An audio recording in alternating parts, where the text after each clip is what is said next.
I cooked dinner for 12 people, set the table lit, the candles, adjusted the playlist 3 times so it wouldn't offend anyone. And as I stood there, apron-creased hands still smelling faintly of thyme and lemon, my mom took one bite, scrunched her face, and said, "Next time, just order something edible." My dad added without looking up, "Or maybe just stay out of the kitchen entirely." They laughed, and not one of them said anything. That's when I knew. This wasn't just one bad night. This was the moment I stopped setting the table for people who never saw me sitting at it. My name is Olivia Grant. I'm 28, live in Portland, and I work as an operations coordinator for a local arts nonprofit. On paper, my job is project management timelines, logistics coordination. Off paper, that skill set bleeds into every other part of my life, especially family. Last Thanksgiving, I cooked dinner for 12 people. Again. I didn't just cook. I planned, I cleaned, I double-checked who was vegetarian, who was keto this month, who swore off dairy but only in cheese form. I borrowed extra folding chairs, picked up my uncle from the train station, and built a playlist that somehow pleased 3 generations and didn't offend anyone.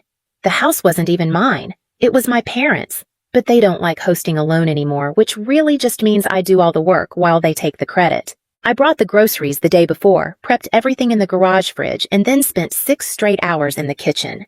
No complaints, no martyr energy, just quiet focus. I do this kind of thing well, and they know it. When the final platter hit the table, rosemary roast chicken with lemon thyme just because my dad says turkey's too dry. I stood there for a moment. I looked at the candles, the neatly folded napkins, the curated chaos of a warm meal done right. It wasn't fancy, but it was thoughtful. A meal stitched together with time, care, and a little bit of me. They came to the table. They sat. They passed plates.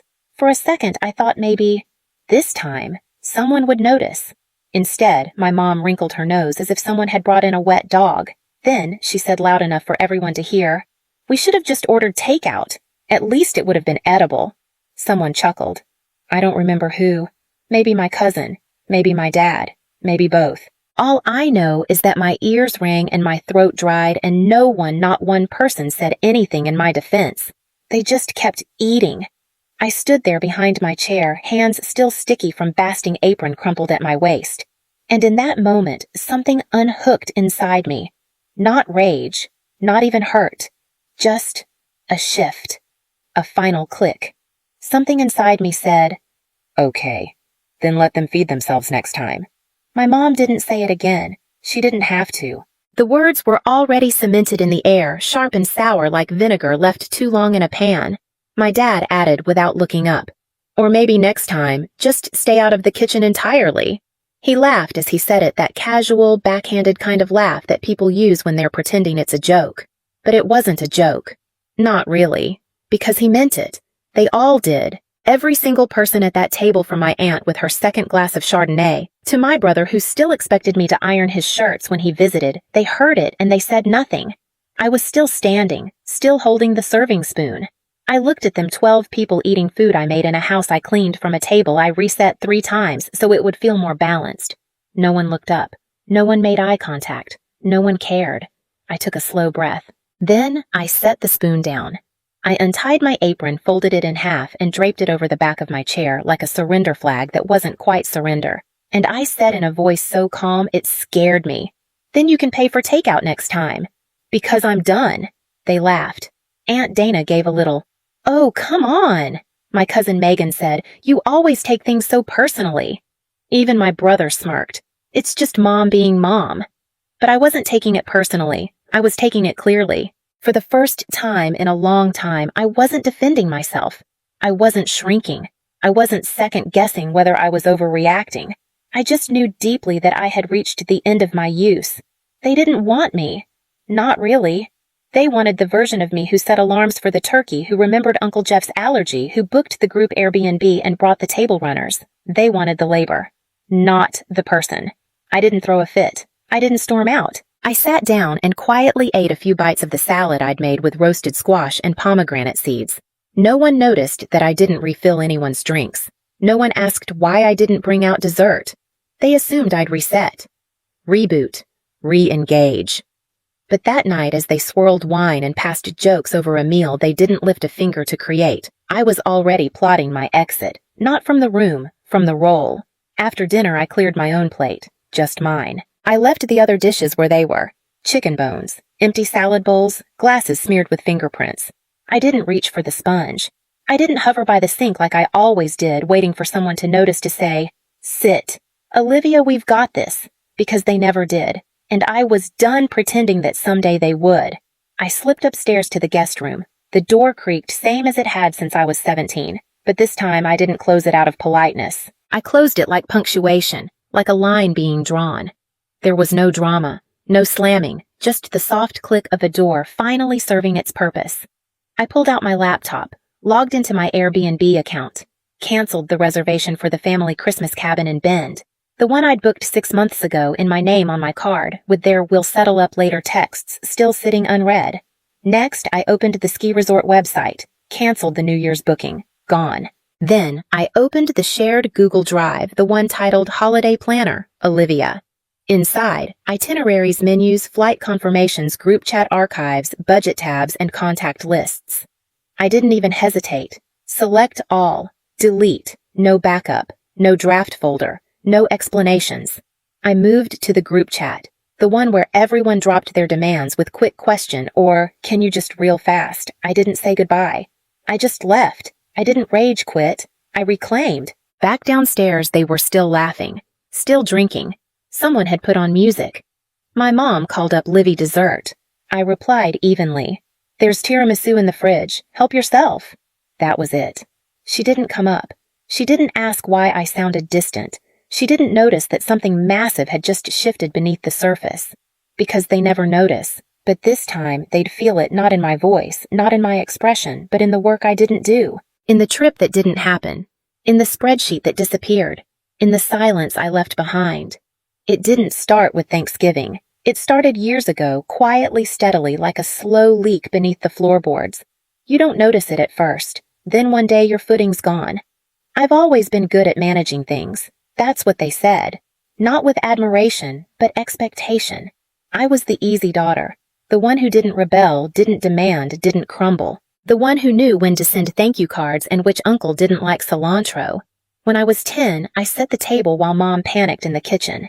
At 13, I packed for family trips, not just my own suitcase but my brother's too. At 21, I coordinated Dad's retirement party. RSVPs, catering, music, speech order. I was still in college. They called it helpful. They called me our little rock. But rocks don't get asked if they're tired, they just get stepped on. When my brother got married, I basically ran the wedding. The bride wanted a minimalist woodland theme. My mom wanted lace and crystals. I was the buffer, the planner, the glue. I built the schedule, organized the rehearsal dinner, managed the hotel block. On the day of the ceremony, someone handed me a walkie-talkie and said, "You're the only one who can keep this from falling apart." I smiled, like I always did, because it felt good to be needed until I realized being needed was the only reason they kept me close. No one ever asked how I was doing. They assumed I was fine because I made things fine for everyone else. Even my birthday was a logistics job. Last year, I got a text from my mom. "Can you book something for brunch on your birthday? You know what places you like." I did it, made the reservation, paid the deposit, sent the calendar invite. When we got there, she complained about the coffee. Dad handed me his phone and asked me to take a family photo and never passed it back so I could be in one. There was no malice. That's the part that hurts the most. They weren't cruel. They were careless. They built a whole rhythm around me being the default setting, the one who'd say yes, who'd follow up, who'd absorb the stress so no one else had to. But at some point, helpful becomes invisible. And invisible turns into disposable. And this time, after dinner, after the silence, after that sentence, at least it would have been edible. I finally understood. They didn't just take me for granted. They built their lives around it. And I was done being the scaffolding for people who never looked up to see what was holding them together. The morning after Thanksgiving, I woke up early. Not out of habit, but out of clarity. The house was quiet. Downstairs, I could hear the soft clatter of someone making coffee. Probably my dad, still thinking I'd be the one to organize the leftovers into labeled containers. But I didn't go down. Instead, I opened my laptop and began. First, the Christmas trip. Canceled. Airbnb gone. Confirmation email deleted. Next, the New Year's ski weekend. It had taken me weeks to find a place that fit everyone's needs, walking distance to the lifts, pet-friendly, not too rustic for my aunt, not too modern for my mom. I clicked cancel reservation and watched the screen refresh like an exhale. Then came the Google Drive. Not just holiday stuff, the whole archive. Birthday spreadsheets, allergy lists, travel timelines, gift tracker docs. I'd built it all over the years because no one else would, or wanted to. One by one, I deleted them. Folders, subfolders, backups. Gone. Not archived. Erased. After that, the group chats. There was one for Christmas logistics, one for birthdays, one called Cousins Only, which wasn't actually just cousins, and of course the big one, Holiday Command Center, Olivia lead. I didn't say goodbye. I didn't make a dramatic exit. I just left, quietly, like closing a door I never agreed to open in the first place. They wouldn't notice right away. That's the irony. The people who rely on you the most are often the last to realize when you're gone because they never imagined you could be. I logged into the family PayPal account, the one I created to collect deposits that always arrived late or not at all. There was still money in it. I refunded every dollar, every cent, including my own. No note, no explanation. And finally, I opened one last tab, a solo cabin 3 hours outside Portland for Christmas week. 1-bedroom wood stove, no Wi-Fi. I booked it under my name, my card, my rules. Then I closed my laptop, and for the first time in a decade of family planning, I didn't feel behind. I didn't feel guilty. I didn't feel worried someone would get left out. I didn't feel anything but light. There's a quiet power in deletion, not to punish, not to vanish, but to reset. They thought I was their event coordinator, but I was their scaffolding. And I had finally removed myself from their foundation, not to watch them collapse, but to see what would rise in my place. It took 2 days. 2 days of silence before the first crack in their system showed. My brother texted me. "Hey, weird question, did the Christmas cabin cancel itself? Site says no longer available." I didn't respond. An hour later, he followed up. "We already sent you our part for that, remember?" Which was funny because they hadn't. Not to me. They'd sent it to the family PayPal, the one I'd created, managed, and quietly funded when people forgot. So I logged in, found the transfer, refunded every cent. No message, just a receipt. The next day, my mom called. I let it ring. Then came the email. Subject line, "We need to talk about the holidays." No greeting, no warmth, just 5 paragraphs of veiled scolding. I know Thanksgiving didn't go the way you wanted, but canceling plans without notice is immature. People rely on you, Olivia. We expect more responsibility from you than this. There it was, the word they always reached for: maturity.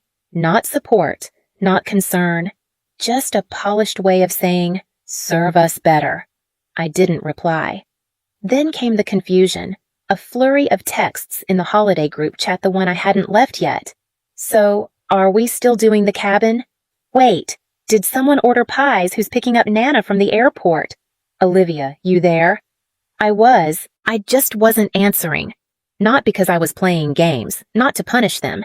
I was simply no longer performing. I'd built the system. They thought it ran itself. They thought I ran on duty, not on choice. But I'd made mine. They could coordinate their own chaos now. Figure out car rentals and menu plans and wine pairings. Learn what it means to carry the weight instead of handing it to the person who always said yes. That week, the chat exploded with 30 unread messages in 2 hours. Disagreements, reassignments, confusion. No one tagged me directly, but every message was asking, "Where is Olivia?" I didn't open the app again. Instead, I went to the grocery store, bought my favorite tea, fresh rosemary, a chocolate cake I wouldn't have to cut 12 slices from. I walked home slowly, my bag rustling, the city cool and quiet around me. Let them scramble. Let them realize. Silence is not absence. Sometimes it's the first time you've actually spoken. I woke up the next morning without an alarm. No texts about forgotten pies or last-minute RSVPs. No guilt tugging at my mind. Just my own breathing, steady and unhurried. I poured tea into my favorite mug, the one with a crack I fixed with gold paint because broken things can still be beautiful. I wrapped myself in a blanket by the window, watching the first snow dust the sidewalks. For years I thought busy meant worthy, but in that silence I found permission to just be. I baked banana bread not for anyone else, but because I wanted the scent of warmth in my kitchen. I smiled, knowing no one would walk in and tell me to just order something edible. That freedom tasted sweeter than any recipe. I laced up my boots and wandered through the park snow, crunching underfoot, my breath curling in the air. I didn't check my phone. I didn't worry about seating charts. I just existed. In that quiet, I realized I hadn't lost anything. I'd gained space to choose to feel, to heal. I emailed myself a promise. My worth isn't tied to what I do for others. I lit a candle not for ambiance, but as a beacon. I matter. Silence wasn't absence. It was the first time I heard my own voice whispering, "You're more than your labor." I still have the apron, soft from years of use, a faint cranberry stain near the pocket from a holiday long past. I washed it, folded it, tucked it in a drawer I rarely open. Not to wear again, but to remember the moment I chose myself. They didn't apologize. Not really. Weeks later, a few texts trickled in. "We missed you," or "wish you'd been there." But no one acknowledged what they'd taken, what they'd expected, what they'd ignored. And I wasn't waiting for their clarity to find mine. This Christmas, I sat at a table for one. A candle, a plate, a stew I made because I wanted to. Snow fell outside my cabin window. I read. I rested. I remembered who I am when I'm not being useful. I don't know how their holidays went. My brother texted once, annoyed, saying they scrambled to book a last-minute Airbnb and argued over who'd pay. Mom emailed about tradition, but it felt more like a plea for me to return to my role. They're learning slowly what it means to carry their own weight. Some are managing, others are floundering. I don't need to watch to know they'll figure it out or they won't. Either way, it's not my load anymore. As for me, I'm imagining a future where my energy goes to what lights me up. Maybe I'll take a pottery class, travel solo, or just keep baking for myself. I'm not done with family forever, but I'm done being their default. If we rebuild, it'll be on new terms, where I'm seen, not just needed. To anyone who's been the planner, the fixer, the quiet glue, your value isn't in your availability. Your worth isn't in carrying what others won't. You don't have to burn yourself down to keep others warm. Sometimes the most powerful thing you can do is put the apron away and let them feel your absence. Not to punish, but to free yourself. Because silence isn't weakness. And walking away isn't abandonment. Sometimes it's the beginning of peace.